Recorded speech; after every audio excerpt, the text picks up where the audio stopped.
Hello everyone! In this video, I'll show you how to create a Starlink account.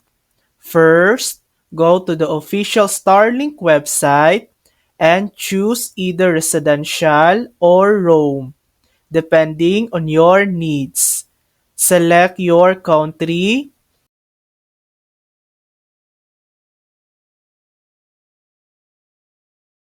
and click Get Started. Next, choose your plan and kit.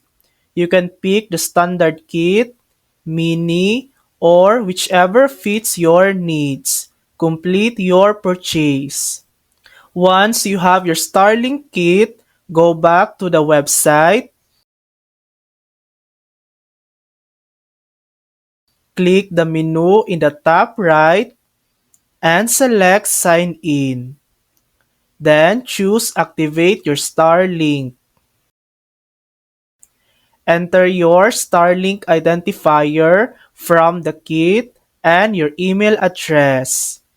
Click New Account, and your Starlink account is ready to use. And that's it. That's how to create a Starlink account.